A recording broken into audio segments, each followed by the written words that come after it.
watching Back of the Room with Matthew Gill here for Punchline Magazine in North Hollywood right now at a huge diabolical management company that... Yeah, my swanky management, their office is really, really nice. Doug, thank you so much for sitting down. Thank you for having me. Really appreciate it. What is your favorite audience to have? If you could pick, wave a wand and say, these are my people, this is my location, who are those folks? Well, I came very close to it. Just a few nights ago, I recorded a special episode of my podcast, Doug Loves Movies.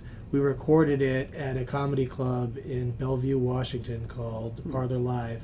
You know, it's like a kind of a nice suburb outside of Seattle. And we recorded a podcast there, and essentially the only people that knew about it were fans, and especially fans of the podcast. So the audience was...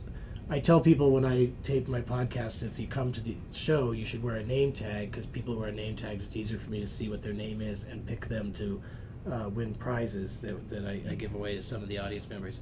So now it's like a thing at all my shows. People are starting to wear name tags, and I've created a monster. And but in this particular case, this one podcast taping out on the road, like the entire audience had name tags on. Oh, wow. And it was the most respectful, quiet, awesome, audience I've ever performed for.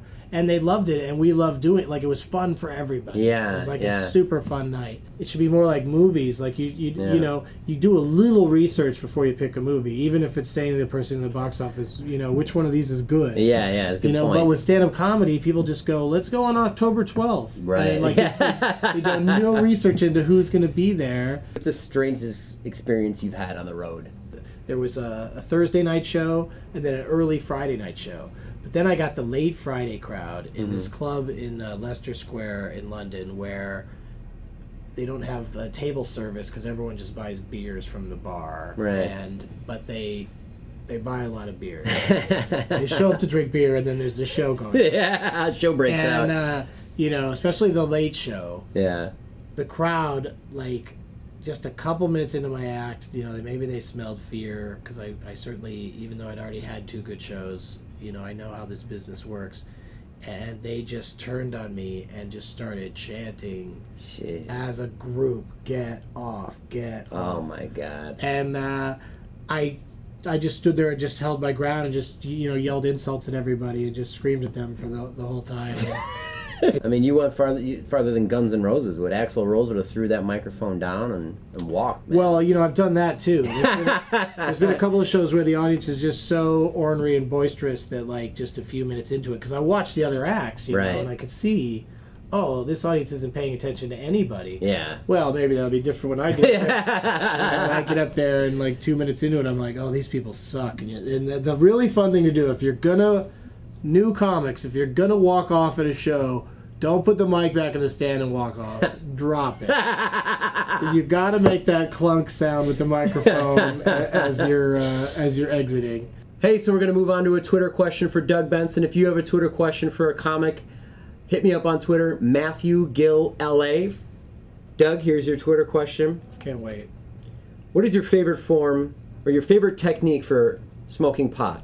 Bong, joint, or bowl? This is another one I get from time to time. Oh, and why? Oh, okay. An aristocrat. So it has to be between those 3? Bong, joint, bowl? Because my answer is usually, when people say, what's your favorite way to smoke, I say every way. Because there's no way that I have a problem with. There's no way that I'm against. My least favorite would be joints, especially super pinny joints. I appreciate being past anything, but if it's really tiny, it's probably not going to get me high. But, could get me on my way, and it's a nice social experience, so I don't say no to that. But pipes are nice, and bowls are awesome. Bowls are particularly awesome if you want to, get ripped quickly. At home, I use my vaporizer that I got, the Volcano I got from doing Super High Me, so I use that at home, and then when I'm out on the road, I use whatever people offer. Like I said, I don't turn anything down, really. And I also will turn an apple into a pipe. Nice. And use that, because then that's just disposable. I don't have to travel with pipes. Yeah. And every place you go has apples laying around. So, Mr. Benson, you are an outspoken advocate of the marijuana. And I don't know where you heard that. Was wondering what your political views are on legalization of marijuana. Well, obviously, I think it should be legalized. It's a tricky issue because once it's legalized, there'll certainly be a new set of maybe problems in the world. But I think that most people that use medical marijuana will use it responsibly, more so than people who drink, and that's clearly already legal. So on November 2nd, I'm just encouraging everyone in California to vote for Prop 19, vote yes. It's not one of those tricky ones where no means yes. Yes means yes to marijuana. Hey, this is Matthew Gill for Back of the Room for Punchline Magazine. Please become a Facebook fan, Back of the Room, or hit me up on Twitter at Matthew Gill LA. This is Doug Benson. He has this new CD out, which has a DVD in it as well. Oh yeah, it's 2 of my Comedy Central Presents presentations. Definitely. It's called Hypocritical Oaf. It's fantastic. It's a good dude. And I like the way you laid into oaf. That's how I say it. Hypocritical oaf. Oaf. Oaf. But please see Doug in a town near you. He's a good man. And I won't come to your town specifically, but I'll be in one near you. In one near you. I mean, he would never come to your lonely ass town. Okay. That's right, Chicago. Definitely. But Doug, thank you so much. Thanks, man. Thanks for having me. Take care.